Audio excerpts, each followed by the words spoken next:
Hi. What's happening? This is Hey, gonna happen, Rob. sorry about that. We had 6,000 Zoom links for this, and It's all good. it took us 10 minutes to find the right one. It's okay. I told him All this good. was probably going to be the best interview he's ever had in his entire life. So it's no pressure, at all. I wonder how many times the last like 3 minutes has happened in the last year over all these different Zooms. I feel like, I mean, 90% of Zoom connects go wrong in some capacity for the first like 2 or 3 minutes. I mean, there's benefits. You don't have to like put on real clothes from like the waist down, like you can have nice lighting. So I feel like this is not even what I look like because I have a ring light. like there are benefits, but the downsides are like the tech issues, not so great. Well, it looks like you still traveled. You still traveled for this meeting though. Sam had to get up and get out and put clothes on and go to an actual building. Oh, we're sorry. Right? Yeah, but I got my bathing suit on. Under this. I went to the beach about a month ago and I got in this like put me in this great state of mind. We wrote some songs and it was really productive. And I got back and I shifted back into pandemic mode somehow. So I was like, all right, how can I get back to this beach state of mind I was in? So I decided to start wearing a bathing suit. And flip-flops? Every day. No, I wear tennis shoes. I wear my Reeboks. How's the weather right now? Is it bathing suit weather yet? Not really? Yeah, man. It's been, I mean, I don't know if you'd want to jump in the water. The creek's probably still cold, but the weather's gotten nice. Today it happens to be raining. It's kind of dreary, but yeah. Spring is, it's gone from like those few days of spring that you just wish would last all year into like here comes the hot summer. But that's all good. I can get on this wearing the bathing suit thing all the time because I always feel like I should have just maybe been a surfer or something. It just never, it didn't work out for me. You weren't location wise, you weren't raised in that area. Hey, maybe there's still time, They say it's never too old for the surfing thing. I've thought about that too. I thought it was. Go ahead. Sorry. Oh, I was talking about surfing. Like, have you wake surfed before? No, I didn't like anything skateboard, surfing, skiing. I'm so tall. I'm really bad at it. I got on a paddleboard like a couple years ago and my wife Hannah was just rolling on the thing and I'm over there like I look like a baby deer trying to keep the thing from flipping over. So I have a feeling anything that requires like too much balance. I'm so tall. I think you could. But that's weird because you're like athletic. Like you should. Yeah. Like I would think that you'd be good at everything. Well, maybe I need to keep at it, but I think you can get the hang of it. Skateboard is just too risky at this point. But surfing, maybe I could do. Yeah, because I think there are different boards. Some boards are like more user friendly, right. I think, than others. Yeah, and when you fall, you don't hurt yourself like on the cement, so it's not too bad. But I just saw a video of like an 85-year-old dude doing a 360 wake surfing, and I'm like, all right, if this guy could do it, I can do it because I've been working on that trick. But talking about being athletic, we saw something. I don't know if we missed this or if we didn't know the right information, but were you playing with the Kansas City Chiefs like at some point? I was like, can we get the whole story? Because it's not enough info on your Instagram. I was like, let's ask that. Yeah, I went. I didn't play for the Chiefs, but I went to I was after my senior year. I worked out and the scout. They have the scouts come down for like what they call a pro day, and they work out for some of the scouts and. Got a call from the Chiefs and they invited me to a free agent mini camp in May. So I skipped my college graduation, go out to Kansas City to be at mini camp with the Chiefs. And I didn't make it on with them, unfortunately, but everything worked out just fine. Worked. Yeah. I picked the guitar back up. I was really at that point, I was writing songs on the guitar, but I really didn't know what I wanted to do after college. So I entertained the idea of continuing my football career, but after that didn't work out, I hightailed it to Nashville and got the ball rolling up here. It was helpful. Yeah. I mean, I was glad to be able to do it. It was cool because I spent put a lot of time into football. I've played since I was 5-6 years old, and then took it more seriously in high school and then in college, and just to be able to progress. And after my, putting in your 10,000 hours, it's nice to at least get close to the top tier, man, that's awesome. And I like that you said that, it worked out okay for them as well, since they got Patrick Mahomes. Yeah. And he has been quite the quarterback. And I was really surprised at what happened in the last Super Bowl, but hey, he is going to be one of the greatest ever. I think, the whole Tom Brady thing. You can't mess with Tom Brady. I know. I was surprised. I was a doubter. I didn't think that he was going to be able to pull it off, but yeah, that was pretty spectacular to, what is he, 43 to win his sixth, seventh? I don't even know how many it was, but yeah, but Patrick Mahomes, yeah, he's great. He's going to be all right. Absolutely. Can I talk to you about something that I've been obsessed with since the last time that we talked to you? Yeah. So we asked you this question: if you could go back in time, where would you go? Usually people say like the 70s or something. And you said, I would go back to the time when I rode horses. And the horse lover in me, I was like, I'm going to talk to Sam Hunt all about horses the next time I talk to him. Did Holly has her own horse podcast, so that's how much she. Wow. I remember connecting on that right before we finished talking. Like being like such a crazy person. But I was like, wait, Sam Hunt likes horses? Like he had what? I have to know more. When did you start riding? Who taught you how to ride? And what was your horse's name? I know it's just a silly question, but yeah, the horse geek in me needs to know. So my babysitter, every day after school, I go to the babysitter in elementary school, and they had horses, and they had one of their sons was 7 or 8 years older than me. He was probably 16, 17 years old. I was probably 8 or 9. I started riding, and I started showing horses with them. They used to show horses, so I would ride in some of the shows, and then I got a horse when I was probably 10. I got a Mustang named Comanche, and of course she was born out west in the wild, but she was caught and tamed, and she was very gentle. So Comanche, and then I had a paint horse named Snowball, and had another horse named Jiggalo, which I didn't name, but. And that was the Jiggalo was the stud of the group, I'm assuming. I guess so. I don't know that the folks who named him really knew what a Jiggalo was. I think they just liked the ring.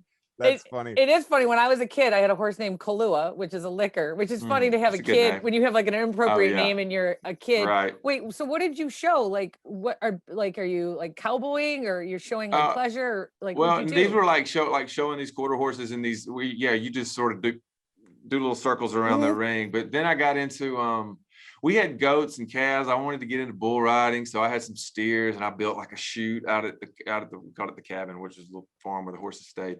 And I'd ride these steer calves. I built the chute and tied a rope around. I had spurs and the whole thing. And I wanted to rodeo when I got older. But I mean, I used to rope those goats. I've got these videos of us poor goats, just us chasing them around and roping them and riding these cows. And but I grew up in sort of the outside of the little town where I'm from, and there was plenty of places to ride out where we kept the horses. So I used to go out there, fish and ride horses every day. That's fantastic. Have you ever talked to Cody Johnson about because he rode bulls and right? Yeah, I haven't met Cody. I know of Cody, but yeah, he was full on into it. He probably was into it at an older age, which obviously when he was serious into it. But yeah, I never got into it that serious. But yeah, local rodeos. We'd go to the local rodeos and had a blast doing it. I always. You guys are getting back to the little more of the country life now, right? Yeah. Yeah, we I want to get horses someday. I want to get back into it, but we at least have moved outside of the city. I grew up in a rural part of Georgia and out in the woods and around, riding horses and just out in the woods all the time. And living in the city for several years, I haven't been able to be around that as much, but now we're inching our way back. We're outside town about 20 or 30 minutes. That's awesome. It's nice, a little more peaceful. Absolutely. That is nice. Do you think that you'll ever show horses again? Because I always see all these country music stars and celebrities, eventually they show. Do you ever think that you'd want that again? Or you're just I just want to ride a horse? Yeah, it was fun for a kid who's learning how to ride, how to show horse, but I don't get the show thing. That I'm not really that into it. I mean, the family who was babysitting me, they were into it, but it was small town, nothing major. But so I don't think I'd ever get into that, but I would like to get into maybe calf roping or something like that. I'd like to get back into that at some point. If that's PC, by the time I get back into it, I don't know. No, I don't know. John Party does that. He does that too, I think. Yeah. On that as well. I know I went to a rodeo out in Wyoming a couple years ago, and growing up, I never thought about it, but then I was watching them rope these calves, and they were prodding these bulls, you know, in the chute before they, and I'm like, this is kind of tough on these animals. I don't know. And of course, bulldogging those calves and that whole thing. But you know, it's a cultural tradition that's been around forever, and yeah, it's in my blood, I feel like. So. Yeah. Well, let's talk about your face lit up by the time last time we talked to you. Your face lit up when you said horses, and I was like, Sam Hunt loves horses. This is the best day. Like, yeah, that was some of the best times. But you also love music too. So let's talk music. Let's talk about something that you're super into right now, and that's making hit records. And Breaking Up Was Easy in the 90s is headed for #1, so we're excited for that. And I noticed that a songwriter or a couple, it seems like there's like a very small group of guys and girls that are in on like almost every song. Like, we're just talking to Thomas Rhett about Zach Crowell, and I noticed he was on that song with you as well. Is there like, there's like 10, it seems like there's like a group of 10 people in Nashville that just write everything. How do you find your way into that group? Because you've done it and you've written so many songs for so many different people as well. Yeah. That's interesting. I think that the torch gets passed around in town. But yeah, you're right. It does seem like a small number of people writing the songs. The relationships are the best writing relationships typically are built on some level of personal relationship, because you spend a lot of time together and have a lot of conversations that you wouldn't have in any other context unless you were, you know, going to therapy together.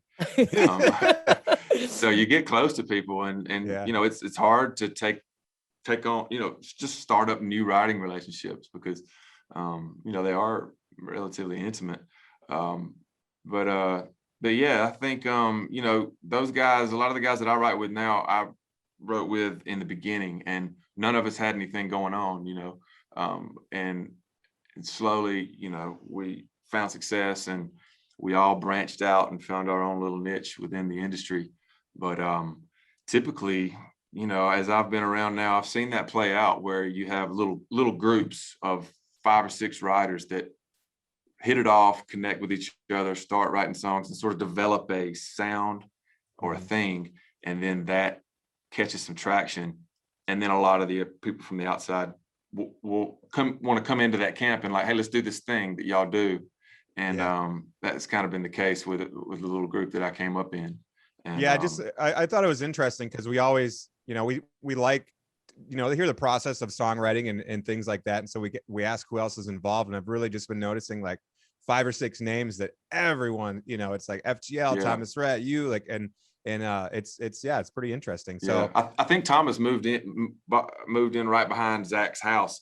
So I know Thomas is his writing hours with all the kids. He could he could pop over to Zach's house, like walk across the street, and they can write songs. So that worked out well for Zach. That's a very strategic move. That's really smart. I don't think that played into Thomas's decision to move. I think but I think it was a convenience. It was like, well, there's a songwriter that lives next door. Why not just walk over here and write songs? I mean, people are probably beating down Thomas's door to get in rights with him. So, as I think Zach was the if anybody strategized that, I bet Zach. And you talked about branching out a little bit. I noticed you also have another song with Sasha Sloan. Can you tell us about that? Yeah, I met Sasha a couple years ago, and I connected with her right off the bat, and we wrote a couple songs. And we were writing for, not really writing for either one of us. We were writing for a Diplo record at the time, and we connected and got back together over Christmas break and wrote a few more songs. And just these songs existed for a while, and then over time we started talking about doing one of them together, and she it worked out with her record cycle, with what she had going on, that this song would fit into kind of what she's doing, and she asked me if I would be on it with her, and I was all for it, and happy to have one of those songs that we wrote back then come out now. Yeah, she's so good. I was just listening to it, man. It sounds awesome. So I just wanted to say it sounds great. Who are some other new, one more question, then we'll let you go. I swear. Who are It's all good. who are some other new artists that we should look out for that you absolutely love, that you're like I love this person? Yeah. Let's see. I mean, Sasha is there. There are those artists that people would consider, I guess, Sasha pop, but she's more singer-songwriter, and I think that's why we hit it off. But she would be an artist too. I wasn't even familiar with her artist stuff when we started writing together. But the group that has really been doing really well over the past couple of years, Michael Hardy, and the guy named Ernest K, who I've been writing with for quite a while. He's a good friend of mine. We actually were on this song together, Breaking Up in the 90s. He's a character, but he's a great writer. He's on a lot of he was on like most of that Morgan Wallen record. A lot of that was Ernest. So Ernest, and I don't know exactly what he's doing with his artist career, but Ben Burgess is another writer he wrote Whiskey Glasses. He's got his own artist thing going on. So that little camp is sort of like the camp that I came up in, where there's 4 or 5 guys who met, hit it off, and created something together. And they all have their own individual spice they bring to the table, Right. but it's really working. And yeah, there's definitely something going on there. They got something They've going. tapped into something. For sure. Well, hey man, we're excited for Breaking Up Was Easy in the 90s. It's going to #1, and it's always fun catching up with you. Thanks. I appreciate it. Good Thanks. catching All up right, with you guys. Thanks for talking horses. I love it. I love Anytime. it too. Thanks, All right, Sam. man.